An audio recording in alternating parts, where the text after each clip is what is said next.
नमस्कार, एक बार फिर स्वागत है कलाम एकेडमी द्वारा रीट लेवल 2 एसएसटी का जो माइनर टेस्ट 2 था उसका सॉल्यूशन लेकर के हम एक बार फिर हाजिर हैं। पूरा पेपर का सॉल्यूशन आपको करवाएंगे। पूरी वीडियो ध्यान से ज़रूर देखना। वीडियो को लाइक और चैनल को सब्सक्राइब करना बिल्कुल ना भूलें। आने वाली सभी प्रतियोगी परीक्षाओं में ये वीडियो बहुत ही महत्वपूर्ण होने वाला है। चलिए शुरू करते हैं पहले प्रश्न के साथ। पहला प्रश्न था, निम्नलिखित में से राजस्थान का कौन सा जिला 80 से 90 सेंटीमीटर औसत वार्षिक वर्षा प्राप्त करता है? तो पहले प्रश्न का सही उत्तर है वो प्रतापगढ़ हो जाएगा। ऑप्शन नंबर 2 सही हो जाएगा। दूसरा प्रश्न है, दक्षिण पश्चिम मानसून के मौसम में प्राप्त औसत वर्षा की मात्रा के अनुसार राजस्थान के निम्नलिखित जिलों में कौन सा सही ढंग से अवरोही क्रम में व्यवस्थित है? तो इस प्रश्न का सही उत्तर है वो धौलपुर, दौसा, झुंझुनू। ऑप्शन नंबर 1 इस प्रश्न का सही उत्तर हो जाएगा। तीसरा प्रश्न की बात करें तो तीसरा प्रश्न है, राजस्थान का निम्नलिखित में से कौन सा जिला युग्म स्टेपी जलवायु परिस्थितियों से संबंधित नहीं है? तो इस प्रश्न का सही उत्तर है वो ऑप्शन नंबर 4 जयपुर, अलवर उत्तर हो जाएगा। चौथा प्रश्न है, कोपेन के जलवायु वर्गीकरण के आधार पर निम्न में से असम्मिलित युग्म आपको बताना है। तो ऑप्शन नंबर चौथे प्रश्न का एस जो है वो शीत शुष्क ऋतु को प्रदर्शित करता है, ये गलत हो जाएगा। बाकी ए वर्ण है जो कि उष्ण आर्द्र को अर्थ बताता है, डब्ल्यू का पूर्ण शुष्क अर्थ होता है और जी का गंगा तुल्य अर्थ सही है। लेकिन जो बी ऑप्शन यानी कि ऑप्शन नंबर 2 में जो उन्होंने लिख रखा है वो गलत उत्तर हो जाएगा। पाँचवें प्रश्न की बात करें, पाँचवा प्रश्न है, आर्थिक समीक्षा 2024-25 के अनुसार राज्य में 1 जून से 30 सितंबर 2024 तक की समयावधि में वास्तविक वर्षा जो दर्ज की गई थी वो कितनी थी? तो इस प्रश्न का सही उत्तर है वो 66.24 सेंटीमीटर सही उत्तर हो जाएगा। छठा प्रश्न है, राजस्थान में मानसून प्रत्यावर्तन ऋतु के संदर्भ में असत्य कथन आपको बताना है। पहला कथन है, ये प्रक्रिया शरद ऋतु के दौरान होती है, बिल्कुल सही है। दूसरा कथन है, इस ऋतु में राज्य में वर्षा नहीं होती है, ये कथन भी सही है। तीसरा कथन है, इस समय मानसूनी हवाओं की आर्द्रता चरमोत्कर्ष पर होती है, ये कथन गलत हो जाएगा क्योंकि उस समय आदर जो हवा हैं वो बिल्कुल कम चलती है। चौथा कथन है, इस समय हवाएं शांत और अत्यंत परिवर्तनशील होती है, यह कथन सही हो जाएगा। इसका मतलब ऑप्शन नंबर 3 इसका सही उत्तर हो जाएगा। सातवां प्रश्न है, थॉर्नवेट के अनुसार दिए गए मानचित्र में छायांकित क्षेत्र किस जलवायु को प्रदर्शित करता है? तो इसका सही उत्तर है वो CAW उत्तर सही हो जाएगा। आठवां प्रश्न है, राजस्थान में शीत ऋतु में होने वाली वर्षा में सहायक कौन सी पवनें हैं? तो पछुआ पवन आप सब जानते होंगे, भूमध्य सागर में जो शीत ऋतु में होने वाली मावठ है उसकी उत्पत्ति होती है और ये पाकिस्तान से होते हुए भारत में प्रवेश करती है, वो पछुआ पवनों की देन है। इनके साथ साथ यहाँ तक पहुँच जाती है ये वर्षा। नौवां प्रश्न है, BSHW राजस्थान के किस जलवायु प्रदेश का प्रतिनिधित्व करता है? बहुत अच्छा प्रश्न है। तो इस प्रश्न का सही हो जाएगा अर्ध शुष्क, जो कि राजस्थान के बाड़मेर, जालोर, जोधपुर, सीकर, झुंझुनू, नागौर होता हुआ जो एक पट्टी है ये अर्ध शुष्क यानी कि BSHW जो कोपेन के अनुसार हो जाएगा। 10वां प्रश्न है, दक्षिणी पश्चिमी मानसून निम्नलिखित में से किस क्षेत्र में पहले आता है? तो डूंगरपुर बांसवाड़ा में दक्षिण पश्चिम मानसून सबसे पहले आता है और सबसे बाद में जैसलमेर में पहुंचता है। 11वां प्रश्न की बात करें, राजस्थान में होने वाली कुल वर्षा का कितना अंश जुलाई से सितंबर के बीच में होता है? तो 90 से 95% वर्षा है जो कि जुलाई से सितंबर के बीच में होती है। बची हुई 5 से 10% वर्षा है वो शीत यानी कि सर्दी के मौसम में होती है जो मावठ के रूप में होती है। 12वां प्रश्न है, राजस्थान में उच्च वायु तीव्रता से न्यूनतम नुकसान वाले जिलों का क्रम जो आपको लिख रखा है उसमें आपको बताना है। तो डूंगरपुर बांसवाड़ा इसका सही उत्तर हो जाएगा क्योंकि सर्वाधिक आंधियाँ गंगानगर में चलती है, बाड़मेर जैसलमेर में भी आंधियाँ अधिक चलती है, लेकिन डूंगरपुर बांसवाड़ा में न्यूनतम आंधी चलती है, इसलिए वायु का जो उच्च वायु तीव्रता है वो डूंगरपुर बांसवाड़ा में सबसे कम रहता है। 13वें प्रश्न की बात करें, राजस्थान में जनवरी माह में जैसलमेर जिले से गुजरने वाली वायु दाब रेखा कितनी है? तो इस प्रश्न का सही उत्तर है जो 118 मिलीबार से अधिक हो जाएगा, यानी कि जनवरी माह में राजस्थान में जो उच्च वायु दाब है वो अधिक रहता है, जबकि ग्रीष्म ऋतु में राजस्थान के पश्चिमी क्षेत्र में निम्न वायु दाब अधिक रहता है। 14वां प्रश्न है, राजस्थान मानसून के संदर्भ में निम्नलिखित में से सत्य कथन नहीं है। बहुत अच्छा प्रश्न है। तो इस प्रश्न का सही उत्तर है, आपको बताना है। तो पहला कथन है, राज्य में अरावली बंगाल की खाड़ी की शाखा के मार्ग में अवरोधक है। बिल्कुल सही है। दूसरा कथन है, राज्य में अरब सागरीय शाखा बंगाल की खाड़ी की शाखा की तुलना में अत्यंत कम वर्षा करती है। यह कथन भी सत्य है।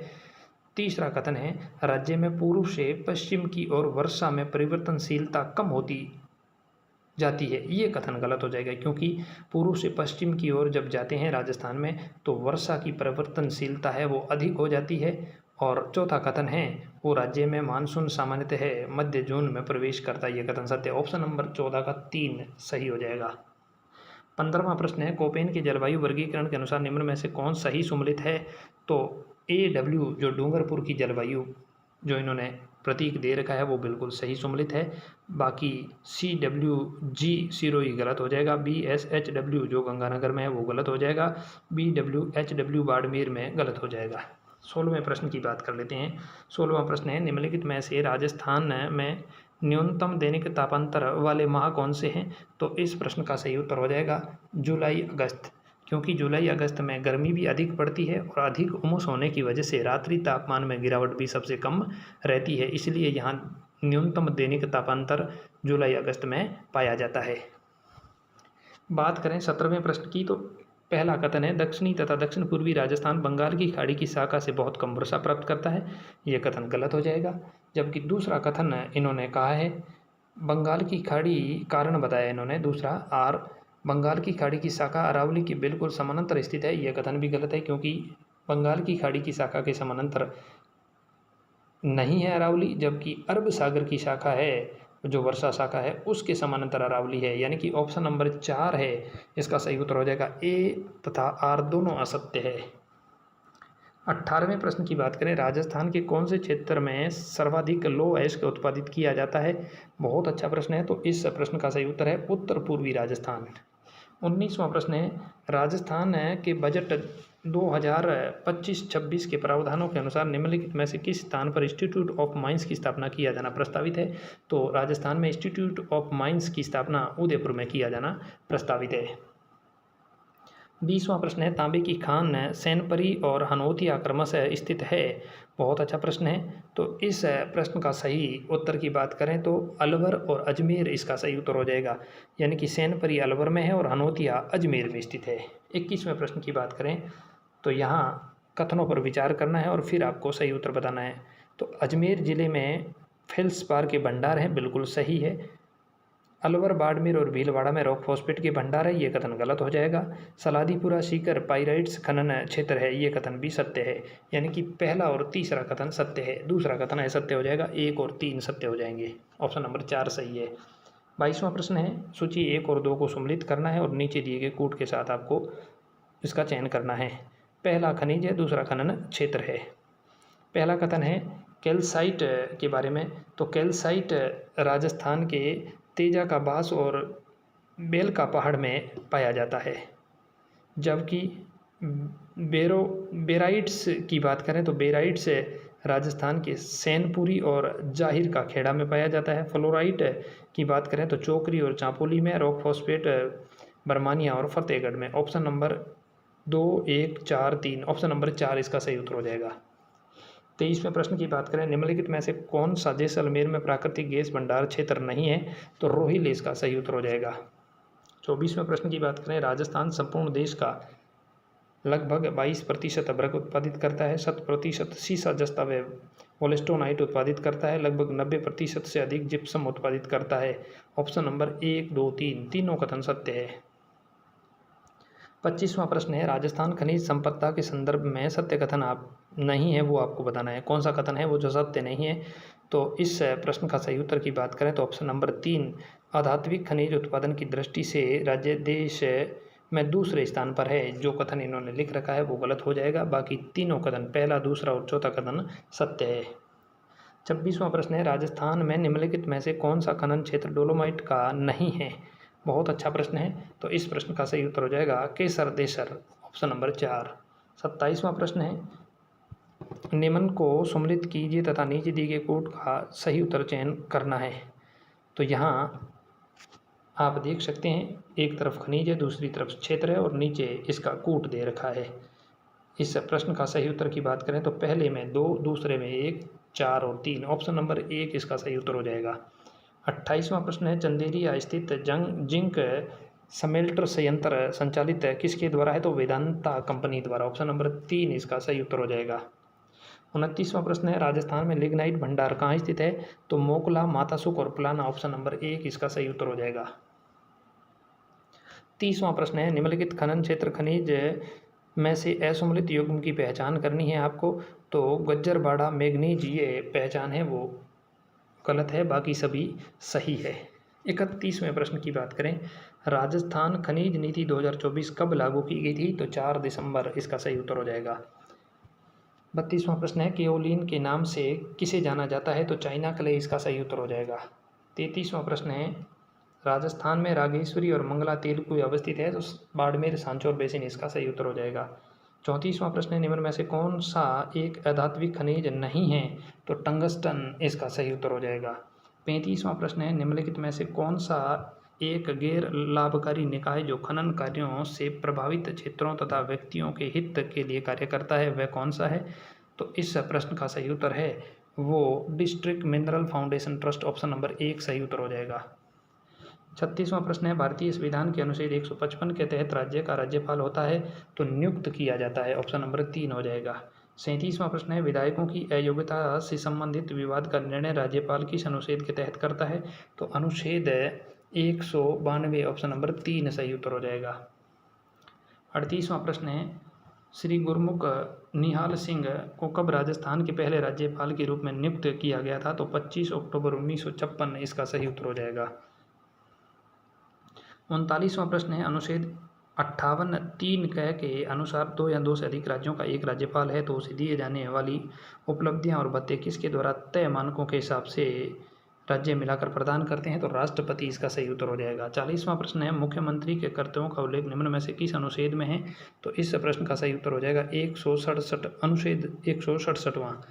41वां प्रश्न है, वर्तमान मुख्यमंत्री श्री भजनलाल शर्मा व्यक्तिगत क्रमशः कौन से मुख्यमंत्री हैं? तो इसका सही उत्तर हो जाएगा 14वें मुख्यमंत्री हैं व्यक्तिगत रूप से। 42वां प्रश्न है, राज्य विधान सभा के संबंध में निम्न कथनों पर विचार कीजिए। पहला कथन है, विधानमंडल के सदस्यों का निर्वाचन सार्वभौमिक वयस्क मताधिकार के आधार पर होता है, बिल्कुल सही कथन है। दूसरा कथन है, इसका निर्वाचन first past the post system से खुली मतदान प्रणाली से होता है, ये गलत हो जाएगा। केवल कथन 1 सही है। 43वां प्रश्न है, राज्य विधानमंडल के संदर्भ में सूची 1 और 2 को मिलान कीजिए। पहला प्रावधान, दूसरा अनुच्छेद है।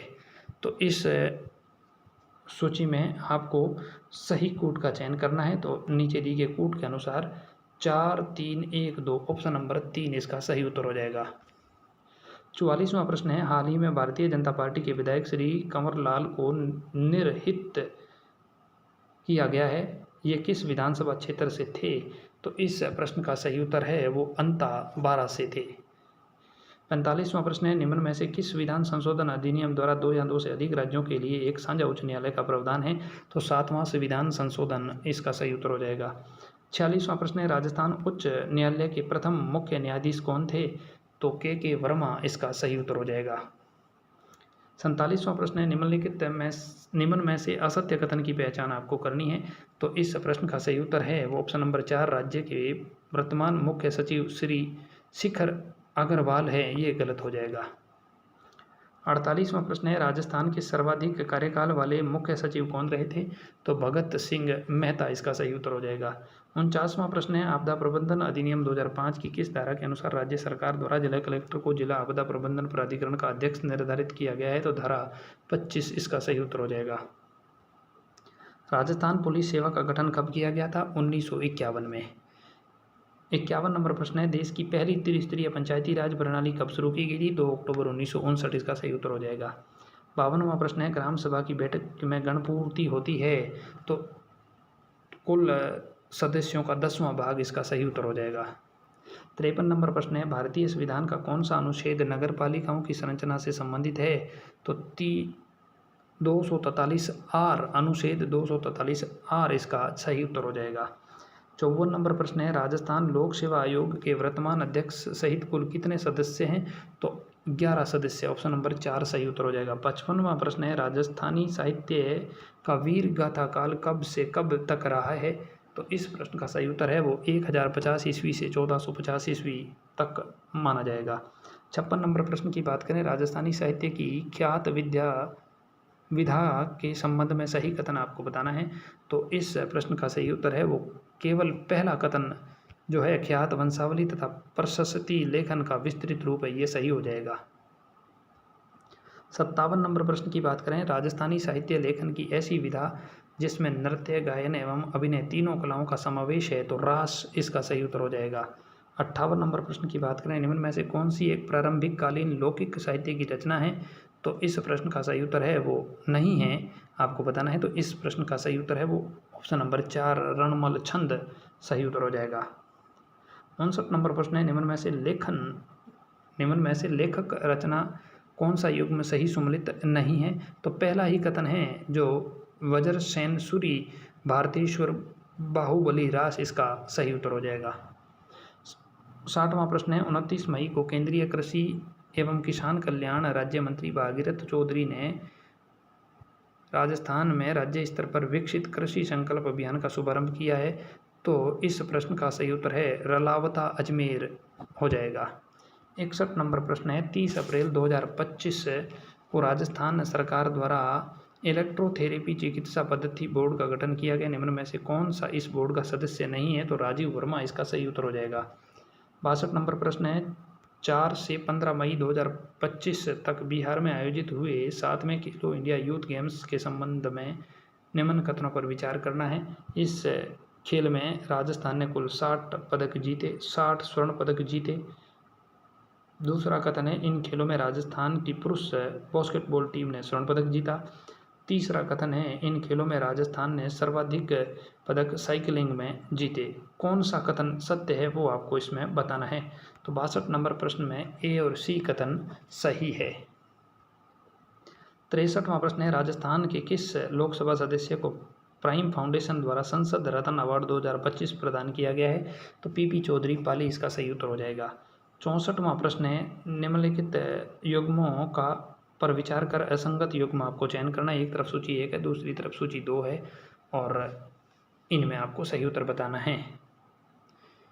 तो इस प्रश्न का सही उत्तर है जो असंगत उत्तर है वो आपको बताना है। इस का असंगत उत्तर है वो राजस्थान का पहला साइबर स्पोर्ट्स सेंटर भरतपुर, गलत उत्तर हो जाएगा। ऑप्शन नंबर 3 सही हो जाएगा। 65वां प्रश्न है, पंडित दीनदयाल उपाध्याय गरीबी मुक्त गांव योजना के संबंध में निम्नलिखित कथनों पर विचार करना है और फिर आपको सही उत्तर का चयन करना है। 3 कथन आप देख सकते हैं और नीचे आपको कोड दे रखे हैं। इस प्रश्न का सही उत्तर है वो विकल्प यानी कि कथन केवल एक उत्तर सही हो जाएगा। 66वां, वृद्धि विकास के संबंध में असत्य है। तो वृद्धि हमेशा विकास को प्रभावित करती है, विकास मरने तक जारी रहता है, वृद्धि निश्चित आयु पर समाप्त हो जाती है। ये तीनों कथन सही है, लेकिन ऑप्शन नंबर जो 66 का 4 है, विकास हमेशा वृद्धि को प्रभावित करती है, ये कथन गलत हो जाएगा। 67 नंबर प्रश्न की बात करें, विकास वृद्धि का एक भाग है। इसके अलावा दूसरा कथन है वृद्धि विकास का एक भाग है, बिल्कुल सही है, वृद्धि विकास का एक भाग है। वृद्धि के अभाव में विकास दिखाई दे सकता है, बिल्कुल सही है, और विकास के अभाव में वृद्धि दिखाई दे सकती है, ये कथन सही है। यानी कि पहला और तीसरा कथन गलत है, दूसरा और चौथा कथन सही है। पहला और चौथा कथन गलत है, जबकि दूसरा और तीसरा कथन सही है। ऑप्शन नंबर 2 इसका सही उत्तर हो जाएगा। 68वां प्रश्न है, विकास के फलस्वरूप नवीन विशेषता और नवीन योग्यता दिखाई देती, यह कथन किसने कहा था? तो हरलोक इसका सही उत्तर हो जाएगा। 69 नंबर प्रश्न है, क्लिनिक की उपस्थिति में माता पिता बच्चे के चलने से परेशान है, कोई घुटने के बल चल रहा है, कोई पैर के बल चल रहा है, और इनको देखकर बच्चे के माता पिता जो चिंता कर रहे हैं, इस प्रोसेस और इस घटना को किस सिद्धांत को स्पष्ट किया है? तो इस प्रश्न का सही उत्तर की बात करें 69 नंबर की, तो व्यक्तिगत भिन्नता, सेफेलोपोडल्स और समान प्रतिमान, ऑप्शन नंबर 69 का 3 सही उत्तर हो जाएगा। 70वां प्रश्न है, राहुल को पहले मम्मी रोटी तोड़कर फिर निवाले थाली में देती थी और जिन्हें सब्जी लगाकर राहुल खाता था, लेकिन धीरे धीरे राहुल रोटी भी अपने आप तोड़ने लग गया और सब्जी का निवाला भी अपने आप बनाकर खाने लग गया। इस प्रक्रिया को क्या कहा जाता है? तो इसको इंटीग्रेशन कहते हैं। 71वां प्रश्न है, परिपक्वता और अधिगम का विकास के संबंध को देखते हुए गणितीय मॉडल से को समझ सकते हैं, तो इसका गुणनफल माना जाता है, यानी कि ऑप्शन नंबर 2 सही हो जाएगा। 72वां प्रश्न है, उत्तर बाल्यावस्था से संबंधित समूह नहीं है, तो पहला ही कथन है खेलने की आयु, तिरुकामुकता, संग्रह, निरुद्देश्य घूमना, ऑप्शन नंबर 1 सही हो जाएगा। 73 नंबर प्रश्न की बात करें, आसक्ति का विकास होता है, तो शेष अवस्था इसका सही उत्तर हो जाएगा। 74 नंबर प्रश्न है, पूर्व बाल्यावस्था नहीं है, तो विद्यालय जाने की अवस्था को पूर्व बाल्यावस्था नहीं माना जाता है। दांत निकलने की औसत आयु 6 से 8 माह के बच्चे के दांत निकलने लग जाते हैं। 76वां प्रश्न है, 6 साल की नंदिनी अब पेंसिल के छोटे छोटे अक्षर को सीधी पंक्ति में लिख सकती है और मार्जिन के अंदर पैराग्राफ को पूरा रख सकती है, ये किसका उदाहरण है? तो इसको सूक्ष्म गणितात्मक कौशल माना जाएगा। 77वां प्रश्न है, अक्कू का फरेरो रोर्स चॉकलेट देखते ही तुरंत खाने का मन हो गया, ये किस मूल प्रवृत्ति का उदाहरण है? तो ये स्वाद का सही उत्तर हो जाएगा। बाल्यावस्था अनोखा काल है, बहुत अच्छा प्रश्न है, तो इस प्रश्न का सही उत्तर है स्वयंगात्मक विकास का अनोखा काल माना जाएगा। 79 नंबर प्रश्न है, सामाजिकरण का आरंभ परिवार से होता है। 80 नंबर प्रश्न की बात करें, ईर्ष्या विकसित होती है, ईर्ष्या 1.5 वर्ष के बाद विकसित हो जाती है। 81 नंबर प्रश्न है, बाल्यावस्था का विकासात्मक कार्य नहीं है, तो लैंगिक अंतर को समझना, ऑप्शन नंबर 3 इसका सही उत्तर हो जाएगा।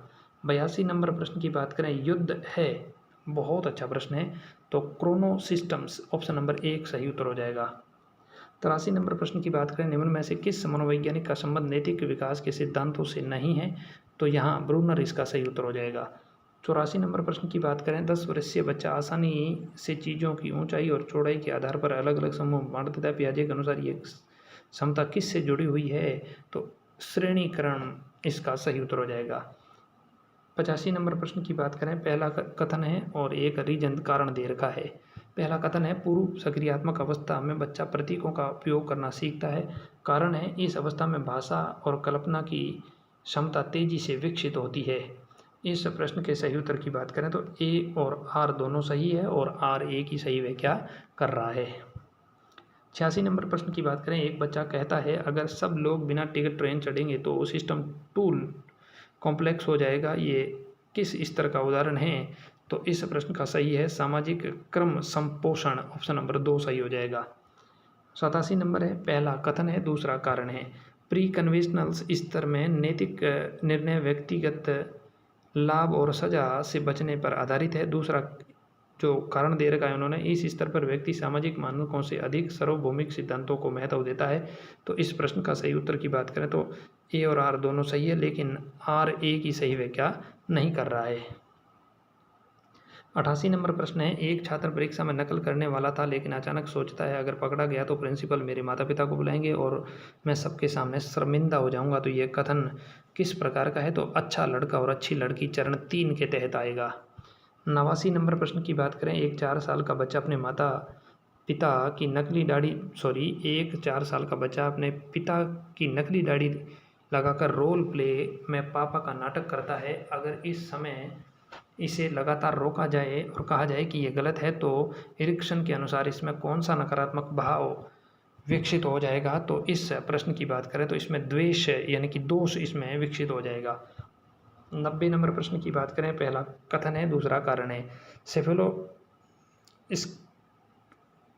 स्कैफोल्डिंग में शिक्षक समय के साथ मदद की मात्रा घटाता है, कारण क्या है? क्योंकि उद्देश्य छात्र की स्वतंत्र समस्या समाधान क्षमता को बढ़ाना है।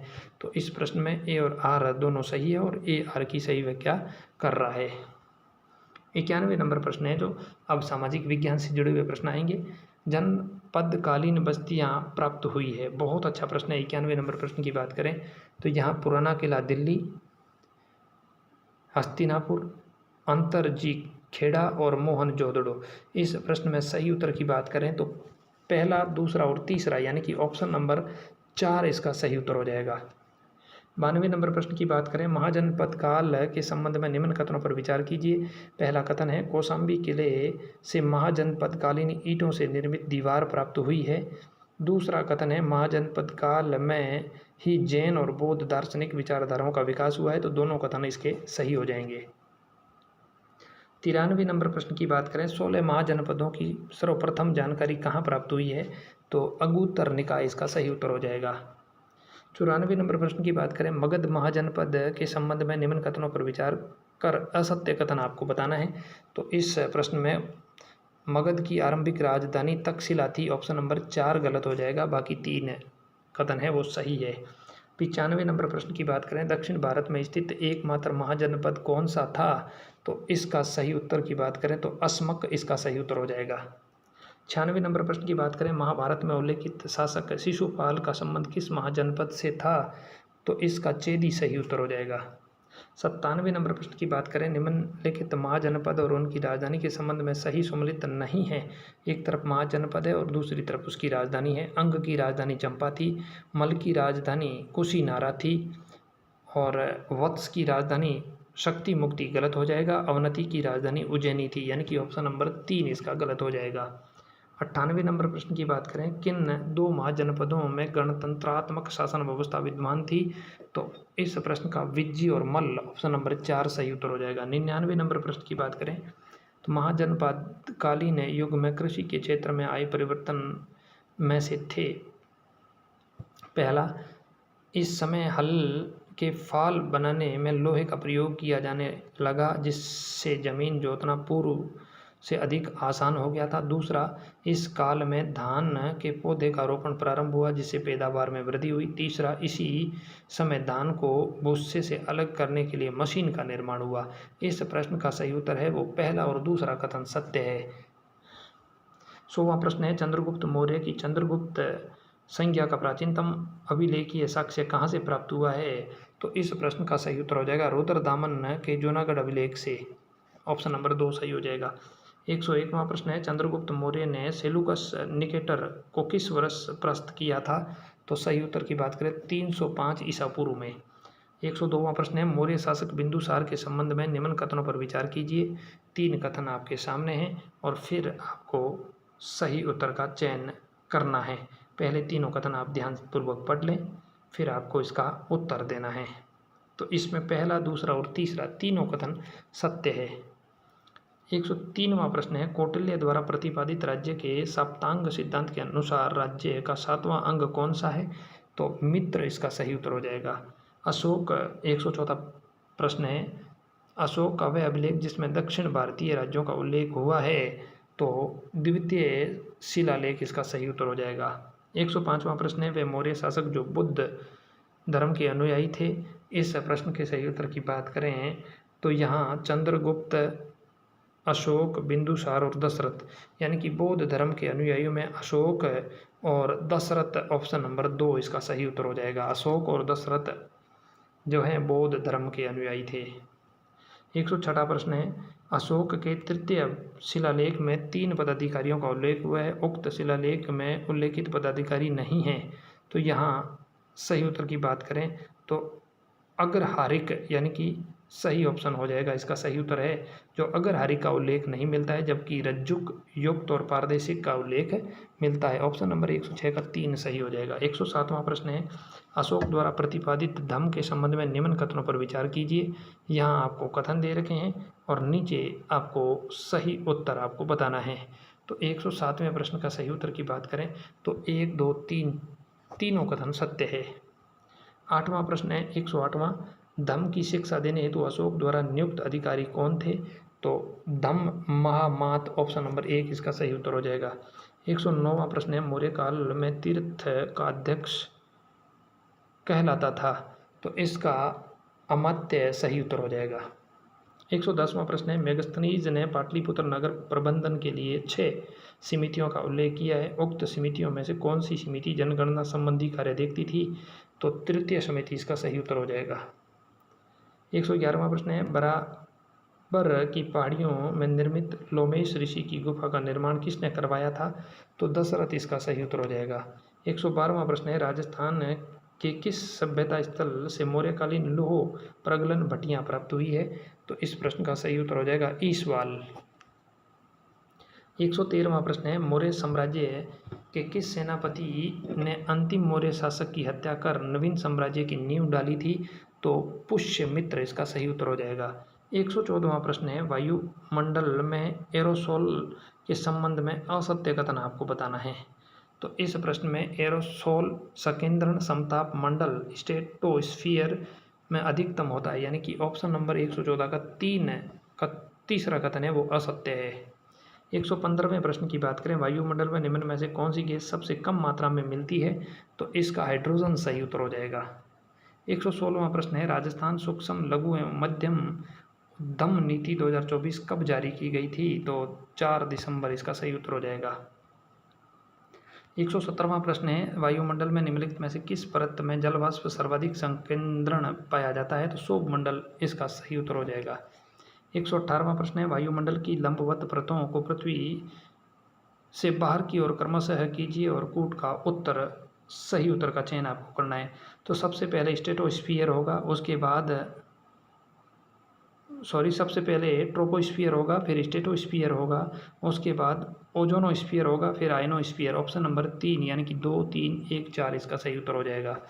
119वां प्रश्न है, विषुवत रेखा के ऊपर शोभ सीमा में हवा का तापमान लगभग -80 डिग्री सेंटीग्रेड तथा ध्रुवों पर -45 डिग्री सेंटीग्रेड होता है। 120वां प्रश्न है, पहला अभिकथन है, दूसरा आर कारण है। पहला अभिकथन ए, पृथ्वी के वायुमंडल में CO2 की उपस्थिति आवश्यक है, बिल्कुल सही है। दूसरा, CO2 ताप को अवशोषित कर सकती है, दूसरा कारण है वो भी सही है, यानी कि ए और आर दोनों सही है, आर ए की सही स्पष्टीकरण करता है।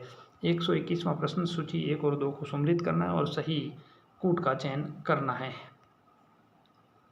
यहाँ ABCD आप देख सकते हैं, पहला समताप मंडल, फिर बहिर्मंडल, शोभ मंडल और आयन मंडल। यहाँ नीचे आपको 5 कथन दे रखे हैं, इस हिसाब से आपको ये नीचे दिए गए कूट के बाद आपको सही उत्तर का चयन करना है। तो सबसे पहले 3, 5, 1, 2, ऑप्शन नंबर 2 121 का सही उत्तर हो जाएगा। 122वां प्रश्न है, वायुमंडल की परतें जो एप्पल्टन परत के नाम से भी जानी जाती है, तो इस प्रश्न का सही उत्तर हो जाएगा F1 और F2 परत। 123वां प्रश्न है, सममंडल में सम्मिलित कौन कौन से हैं? तो यहाँ ऑप्शन समताप मंडल, शोभ मंडल और मध्य मंडल। ऑप्शन नंबर 2 इसका सही उत्तर हो जाएगा ABC। 124वां प्रश्न है, सूची 1 और 2 को सम्मिलित करना है। पहली एक तरफ गैस है, दूसरी तरफ वायुमंडल में गैस की प्रतिशतता आपको बतानी है, यानी कि नाइट्रोजन जो है वो 78% है, ऑक्सीजन 21% है, ऑर्गन है वो 0.934% है, कार्बन डाइऑक्साइड 0.039% है। ऑप्शन नंबर 3 इसका सही उत्तर हो जाएगा। 125वां प्रश्न है, एक नगर समुद्र तल से 825 मीटर ऊंचा है, वह जून का औसत तापमान 15 डिग्री सेंटीग्रेड है। यदि यह नगर समुद्र तल पर होता तो यहाँ का तापमान कितने डिग्री होता? तो यहाँ आपको 165 मीटर पर 1 डिग्री सेल्सियस तापमान कम होता है। 825 में 165 का भाग देने पर आपको इसका सही उत्तर की बात करें तो 20 डिग्री सेंटीग्रेड यानी कि 5 डिग्री तापमान बढ़ जाता। 126वां प्रश्न है, निम्नलिखित में से वायुमंडल की स्थिर गैस नहीं है, तो कार्बन डाइऑक्साइड इसका सही उत्तर हो जाएगा। 127वां प्रश्न है, वायुमंडल का सर्वाधिक भाग किस मंडल में पाया जाता है? तो परिवर्तन मंडल इसका सही उत्तर हो जाएगा, यानी परिवर्तन मंडल को ही शोभ मंडल कहा जाता है। 128वां प्रश्न है, निम्नलिखित में से कौन सी ठंडी जलधाराएं हैं? बहुत अच्छा प्रश्न है। तो ठंडी जलधारा आपको बताना है कौन कौन सी है। तो पेरू की धारा ठंडी है, इसके अलावा कैलिफोर्निया की धारा ठंडी है। अल नीनो और नार्वो की धारा की बात करें तो ये दोनों गर्म जलधाराएं, ए और सी इसका सही उत्तर हो जाएगा। 129 प्रश्न की बात करें, यदि धरातल सर्वत्र समतल होता है, वह पृथ्वी घूर्णन नहीं करती तो पवनें समदाब रेखाओं के परिप्रेक्ष्य में चलती, तो इसका सही उत्तर है वो समकोण पर चलती, सही उत्तर हो जाएगा। 130वां प्रश्न है, उपोषण उच्च दाब पेटियों के संबंध में निम्नलिखित असत्य कथन आपको बताना है। तो पहला ही कथन, इस पेटी के निर्माण में तापमान महत्वपूर्ण भूमिका निभाता है, ये प्रश्न ऑप्शन है वो गलत हो जाएगा। 131वां, कोरियोलिसिस बल के बारे में निम्नलिखित में से कौन सा कथन सही नहीं है? तो इस में तीसरा कथन है ये प्रत्यक्ष रूप से घर्षण बल पर से संबंधित है, ये गलत हो जाएगा। 132वां प्रश्न है, यदि धरातल पर वायु दाब 1000 मिलीबार है तो धरातल से 1 किलोमीटर की ऊंचाई पर वायु दाब कितना होगा? तो 900 मिलीबार इसका सही उत्तर हो जाएगा। 133वां प्रश्न है, वायु के क्षैतिज संचरण को कहा जाता है? तो अभिवहन इसका सही उत्तर हो जाएगा। 134वां है, आरोही पवनें प्रवाहित होती है तो घाटी से पर्वत की ओर, इसका सही उत्तर हो जाएगा। 135वें प्रश्न की बात करें, निम्नलिखित में से जेट स्ट्रीम कहाँ पाई जाती है? तो इसका सही उत्तर हो जाएगा उच्च क्षोभ मंडल यानी कि क्षोभ मंडल के ऊपरी हिस्से में। 136वां प्रश्न है, असुमलित क्षेत्र, असुमलित आपको बताना है और एक तरफ पवन है दूसरी तरफ क्षेत्र है। तो इस प्रश्न का सही उत्तर की बात करें तो गिबली लीबिया में चलती है, खमसीन मोरक्को गलत हो जाएगा, जबकि चिनकू उत्तरी अमेरिका में और फॉन दक्षिणी यूरोप में चलती है। इसका सही उत्तर है वो ऑप्शन नंबर 2 हो जाएगा। 137वां प्रश्न है, उत्तरी गोलार्ध में निम्न दाब के चारों तरफ पवनों की दिशा क्या होगी? तो घड़ी की सुई के चलने की दिशा के विपरीत हो जाएगी उत्तरी गोलार्ध में, जबकि दक्षिणी गोलार्ध में क्लॉक वाइज हो जाएगी और उत्तरी गोलार्ध में एंटी क्लॉक हो जाएगी। 138वां प्रश्न है, निम्नलिखित असत्य कथन की पहचान आपको करनी है और इसकी बात करें तो वायुमंडल के निचले भाग में ऊंचाई की ओर बढ़ने पर वायु दाब का ह्रास दर 1 मिलीबार प्रति 65 मीटर है, वो गलत हो जाएगा। ऑप्शन नंबर 4 गलत हो जाएगा। 139वां प्रश्न है, निम्नलिखित में से कौन सी गतिजन्य वायु दाब पेटियां हैं? तो यहाँ उपोषण उच्च दाब पेटी, ऑप्शन नंबर 2 सही उत्तर हो जाएगा। अच्छा, उपोषण उच्च वायु दाब पेटी और उप ध्रुवीय निम्न दाब पेटी 2 और 3 कथन सही उत्तर हो जाएगा, यानी कि ऑप्शन नंबर 2 इसका सही उत्तर हो जाएगा। 40वां प्रश्न है, 140वां, निम्नलिखित में से कौन एक सनातनी पवन नहीं है? तो यहाँ मानसूनी पवनें सही उत्तर हो जाएगा। 141वां प्रश्न है, राजस्थान में निम्न में से कौन से स्थान पर निर्यात संवर्धन औद्योगिक पार्क स्थित नहीं है? तो रणपुर कोटा इसका सही उत्तर हो जाएगा। 142वां प्रश्न है, राजस्थान राज्य सहकारी कताई संघ लिमिटेड स्पिनफेड का गठन कहाँ हुआ है? तो अप्रैल 1993 इसका सही उत्तर हो जाएगा। 143वां प्रश्न है, निम्नलिखित उद्योग संस्थान अवस्थिति असुमलित युग में आपको बताना है। तो आदित्य मिल्स लिमिटेड गुलाबपुरा भीलवाड़ा, इसका सही उत्तर हो जाएगा। 144वां प्रश्न है, राजस्थान में चीनी उद्योग के स्थानीयकरण को प्रभावित करने वाला कारक की बात करें तो परिवहन की सुविधा, कुशल व सस्ते श्रमिक की उपलब्धता, सल्फर और चूने की उपलब्धता। तो 1, 2, 3 तीनों कथन सत्य हैं। 145वां प्रश्न है, किस चीनी मिल में डिस्टिलरी है? तो इस प्रश्न का सही उत्तर है वो गंगानगर शुगर मिल हो जाएगा। 146वां प्रश्न है, औद्योगिक इकाई और जिला आपको बताना है। स्टेट वुलन मिल जो सम्मिलित नहीं है उसके बारे में आपको बताना है। तो स्टेट वुलन मिल्स बीकानेर में है, वेस्टर्न स्पिनिंग मिल चूरू में है, विजय कॉटन मिल पाली, ये ऑप्शन गलत हो जाएगा, जबकि विदेश आयात निर्यात संवर्धन संस्थान है वो कोटा में स्थित है। 46 का 3 नंबर उत्तर हो जाएगा। 147 की बात करें, निम्न में से कौन सा स्थान कागजी नामक बर्तनों के निर्माण के लिए प्रसिद्ध है? तो अलवर इसका सही उत्तर हो जाएगा। 148वां, सूची 1 और 2 को सम्मिलित करना है और सही उत्तर का आपको बताना है। पहला, परिधान पार्क की बात करें तो परिधान पार्क जगतपुरा जयपुर सही हो जाएगा। होजरी पार्क बांसवाड़ा गलत हो जाएगा। मसाला पार्क रामगंज कोटा सही हो जाएगा। टेक्सटाइल पार्क सिलोरा किशनगढ़ सही हो जाएगा, यानी ACD इसका सही उत्तर हो जाएगा। 149वां प्रश्न है, राजस्थान में ग्रामीण गैर कृषि विकास अभिकरण रूडा निम्न में से किस उपक्षेत्र में अपनी गतिविधियां नहीं करती है? तो लकड़ी आधारित उद्योग पर रूडा का कोई लेना देना नहीं है। 150वां प्रश्न है, निम्नलिखित में से किस स्थान पर रिको द्वारा एग्रो फूड पार्क स्थापित किया गया है? तो बोरानाडा जोधपुर इसका सही उत्तर हो जाएगा। ये थे वो 150 प्रश्न जो कलाम एकेडमी द्वारा रीट लेवल 2 SST के लिए पूछे गए हैं। वीडियो अच्छी लगी तो लाइक कर देना, चैनल पर पहली बार हो तो सब्सक्राइब कर लेना और हाँ, अपने मित्रों के साथ शेयर ज़रूर कर देना। ऐसे ही पूरे कलाम एकेडमी के टेस्ट सीरीज़ के वीडियो आपको उपलब्ध करवाएंगे। मिलते हैं अगली वीडियो के साथ।